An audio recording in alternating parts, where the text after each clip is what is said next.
మొత్తానికి తెలంగాణ రాష్ట్రంలో ఏదైతే హైదరాబాద్ నగరంలో జిహెచ్ఎంసీ మేయర్గా ఉన్నటువంటి గద్వాల విజయలక్ష్మి గారి అరాచకాలు రోజు రోజుకు పెరిగిపోతూనే ఉన్నాయి. ఈ నేపథ్యంలో నిన్న ఏదైతే ఒక ఫోన్ కాల్ కాన్వర్జేషన్కి సంబంధించి ఏదైతే ఎన్బిటి నగర్లో కొన్ని పనుల విషయంలో ఆమె కొంతమందిని బెదిరించడం, లబ్ధిదారులకు సంబంధించి వాళ్ళు ఏదైనా ఫిర్యాదులు చేస్తే వాళ్ళతోటే పనులు చేయించుకోవాలి, మీ ఇల్లు కూడా కొట్టిస్తాం, లేకపోతే జిహెచ్ఎంసీ అధికారులను పెట్టించేసి మీ యొక్క ఫలాలను మొత్తం పూర్తి స్థాయిలో నేలమట్టం చేస్తామని చెప్పేసి బెదిరిస్తున్నటువంటి సందర్భం మనం నిన్న సోషల్ మీడియాలో చూసాం. దీనికి సంబంధించి కొంతమంది ఇక్కడ ఎన్బిటి నగర్ నుంచి కూడా మేయర్ మీద సంబంధించి ఆమె ఏం మాట్లాడింది, ఏం చేసింది దాని మీద అంత మాట్లాడేది కొంతమంది వచ్చిండ్రు. వాళ్ళని అడిగి తెలుసుకునే ప్రయత్నం చేద్దాం. అన్న, ఏం పేరు అన్న మీ పేరు? అన్న, నా పేరు జేజుల్లా రాజు ముదిరాజ్. నేను ఇక్కడ స్థానికంగా ఉన్న ఎన్బిటి నగర్లో ఉంటాను. నేను రోడ్ నెంబర్ 12లో. ఇక్కడ మా దగ్గర సుమారు ఒక 1000 ఇండ్లు ఉంటాయి అన్న. 1000 ఇండ్లు ఉంటాయి. అయితే మేము రీసెంట్గా ఒక నెలన్నర క్రితం ఏం చేసినామంటే, ఇక మా బస్తీ బాధ్యత మా యువకుల మీద తీసుకోవాలి. ఇక్కడ ఉండే కొంత స్థానికుల మేము ఏదైనా సమస్యలు ఉంటాయి, లైక్ ఇప్పుడు జిహెచ్ఎంసీలో ఉండే శానిటేషన్ కానివ్వండి, సివరేజ్ బోర్డుకి సంబంధించిన నాలాలు కానివ్వండి, స్ట్రీట్ లైట్స్ కానివ్వండి, స్థానిక సమస్యలు ఏవైనా సరే వాటికి సంబంధించి పరిష్కారాలు మేము చేసుకునే విధంగా ఒక వాట్సాప్ గ్రూప్ని క్రియేట్ చేసుకున్నాం. గ్రూప్ పేరు ఏంటంటే ఇది NBT Nagar house owners association. దీంట్లో 850 చిల్లర మాకు సభ్యులు ఉన్నారు. ప్రతి ఇంటి నుంచి ఒకరు. 1000 ఇండ్లలో 850 మంది మా దగ్గర ఉన్నారు. సో ఈ గ్రూప్ చేసుకున్న తర్వాత ఒక నెలన్నర నుంచి మా సమస్యలు మేము తీర్చుకోవడము, అంటే ఎవరన్నా వాళ్ళకి సమస్య ఉండి దాంట్లో గ్రూప్లో పెట్టంగానే ఇమీడియట్ ఎవరో ఒకరు స్పందించి కన్సర్న్ ఆఫీసర్ నంబర్ ఇవ్వడము, లేదంటే ఆన్లైన్లో గ్రీవెన్స్ వేయడము, దాని ద్వారా మా పనులు మేము చేయించుకుంటున్నాం. ఇది ఇక్కడికి బాగానే ఉంది. ఇది చేయించుకుంటున్నామన్న ఒక ఆమె కక్ష కట్టింది మా మీద. అంటే ఆమె అవసరం లేకుండానే ప్రజలే స్వచ్ఛందంగా వాళ్ళ పని చేసుకుంటున్నారు, దీనికి మోటివ్గా ఈ రాజు ఉన్నాడు, కొంతమంది యువకులు ఉన్నారని చెప్పేసి మా అందరి మీద కక్ష కట్టి నిన్న లిటరలీ మేము ఈ అసోసియేషన్ తరఫున మా దగ్గర గవర్నమెంట్ స్కూల్ ఉంది, ఆ స్కూల్ గ్రౌండ్లోనే మేము స్కూల్ ఎదురుగా రోడ్లో ఫ్లాగ్ హోస్టింగ్ 7:30కి పెట్టుకున్నాం. ఎన్నడూ లేనిది గత 10 ఏళ్ళుగా ఆమె అక్కడ ఫ్లాగ్ హోస్టింగ్ చేయదు, వేరే కాడ చేసి వెళ్ళిపోతుంది.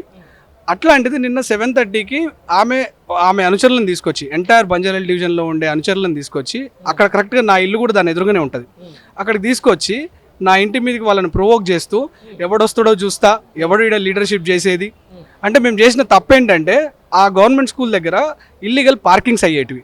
ఆ పార్కింగ్ జరిగితే ఏమయ్యేది, ఆ పార్కింగ్లో పెట్టిన కార్లు నెలల తరబడి అక్కడ ఉండిపోయేటివి. వాళ్ళు ఆ లోకల్ కూడా కాదు, ఎవరో ఎక్కడి నుంచో తెచ్చి అక్కడ పెట్టి పడేసి వెళ్ళిపోయేటోళ్ళు. దాని గురించి చాలా మాకు ఇబ్బందులు అవుతుండే. ఆ పార్కింగ్ చేసిన బండ్లలో అద్దాలు ఓపెన్ చేసి గంజాయి తాగే పిల్లలు ఎక్కువైపోయారు మా దగ్గర.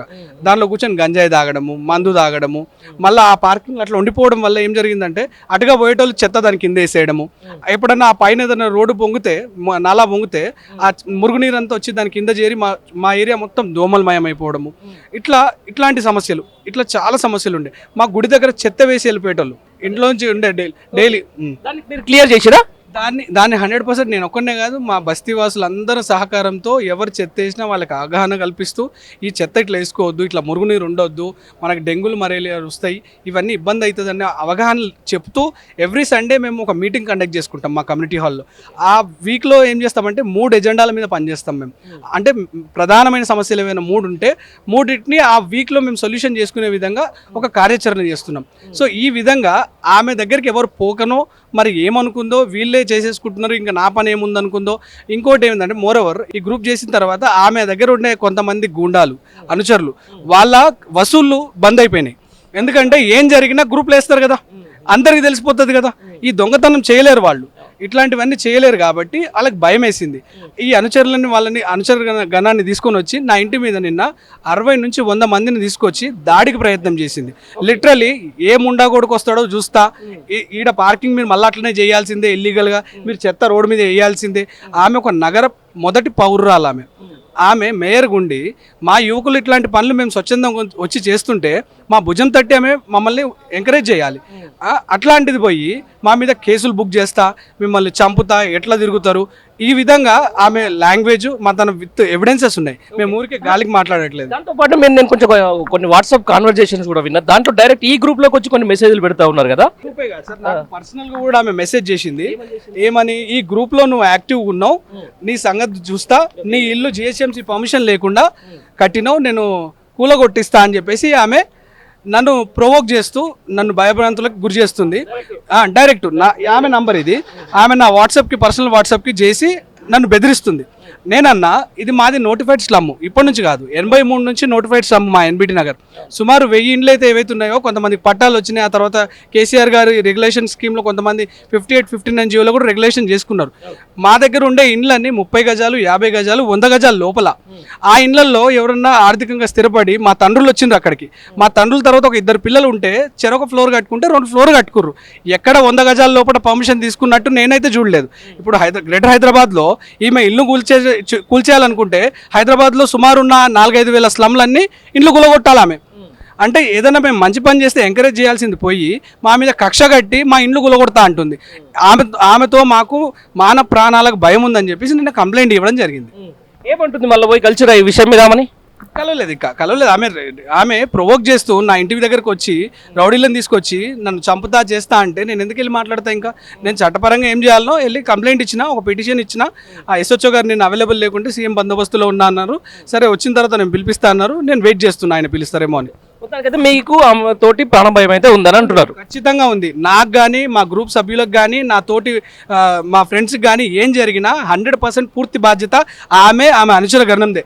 ఇది మొత్తానికి నగరానికి తొలి పౌరురాలైనటువంటి గద్వాల విజయలక్ష్మి గారి వ్యవహార తీరు. ఎక్కడైతే సొంతంగా ఆమె కార్పొరేటర్గా గెలిపించినటువంటి ప్రాంతంలోనే ఆమెకు ఆధిపత్య ధోరణి కనిపిస్తూ ఉంది. అక్కడ ఎవరైతే ప్రజలు ఇల్లీగల్గా అక్రమంగా అక్కడ ఏదైతే పార్కింగ్ చేస్తున్నటువంటి ఒక పార్కును వాళ్ళు స్థానిక ప్రజలందరూ కూడా ఒకసారి క్లీన్ చేసుకుంటే కాదు, ఖచ్చితంగా అక్కడ అక్రమంగా పార్కింగ్ చేయాలనే చెప్పేసి ఈరోజు అక్కడ ఉన్నటువంటి కాలనీ వాసులను భయభ్రాంతులకు గురి చేస్తూ మనం కొన్ని వైరల్గా అయిన నిన్న విన్నాం కొన్ని ఆడియోలు కూడా. ఈ నేపథ్యంలో కూడా చూస్తే మొత్తానికి నగర తొలి ప్రథమ పౌరాలే చేస్తున్నటువంటి ఇట్లాంటి ఒక దాష్టికానికి రేపు ఈ నగరం ఏ విధంగా ముందుకు పోతుంది, ఈ రాష్ట్రం ఏ విధంగా ముందుకు పోతుంది అనేది కూడా ప్రజలందరూ కూడా ఆలోచించుకోవాలి. ముఖ్యంగా జిహెచ్ఎంసీ ప్రజలు సొంత ఏదైతే సొంత కార్పొరేటర్ ఆమె డివిజన్కి సంబంధించిన దాంట్లోనే వాళ్ళకి ఏం పనులు చేయనటువంటి ఈ యొక్క మేయరు ఈరోజు నగరానికి ఏం చేస్తుంది అనేది కూడా ప్రజలందరూ ఆలోచించుకోవాల్సిన విషయం. Thank you.